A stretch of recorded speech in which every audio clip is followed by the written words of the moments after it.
একই দিনে জোড়া নোটিশ অর্জুন এবং পবনকে। পুরনো একটি মামলায় ফের ব্যারাকপুরের প্রাক্তন বিজেপি সাংসদ অর্জুন সিংকে তলব করল পুলিশ কমিশনারেট। আর একই দিনে অন্য একটি মামলাতে তলব করা হলো অর্জুন পুত্র পবন সিংকেও। বাবা ছেলেকে ব্যারাকপুর কমিশনারেট ও ভবানী ভবনে হাজিরা দিতে হবে বুধবার। রাজনৈতিক ষড়যন্ত্র বললেন বিজেপি নেতা অর্জুন সিং এবং বিধায়ক পবন সিং দুজনেই। তবে তদন্তে সহযোগিতাও করবেন বলে জানিয়েছেন বাবা ছেলে।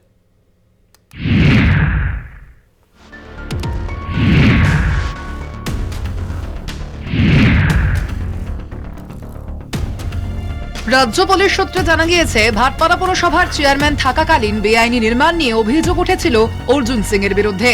সেই মামলায় অর্জুনকে বুধবার ব্যারাকপুর পুলিশ কমিশনারেটের গোয়েন্দা বিভাগে হাজিরা দেওয়ার নির্দেশ দেওয়া হয়েছে।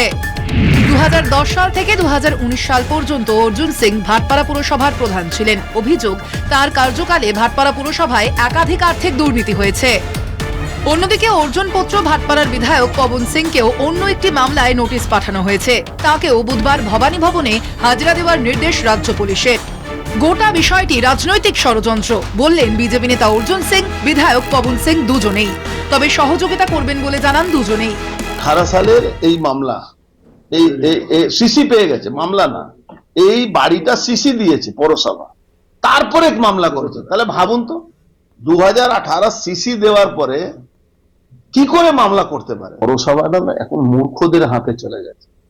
যেদিন এই মামলাটা খুলবে, এটা সরাসরি মমতা ব্যানার্জি করাচ্ছে। ওরকম কিছু হয়নি। আজকে ফির ইলেকশন অব 1 বছর আছে, তো 1 বছরের মধ্যে এরকম প্রচুর নোটিশ আসবে, প্রচুর এরকম হ্যারাসমেন্ট হবে। তো আমিও মেন্টালি পুরো রেডি আছে কি ইভেন জেলও যেতে হবে আমাকে, এরকমও সিচুয়েশন আসবে, হ্যারাসমেন্টও হবে, জেলও যেতে হবে, ক্লান্ত তো আছেই।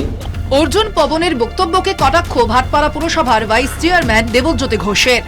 যখন এটা সামনে আসে, সেটা তৃণমূল বলে দুর্নীতি না বিজেপি বলে দুর্নীতি, এসব তো হতে পারে না। দুর্নীতি দুর্নীতি।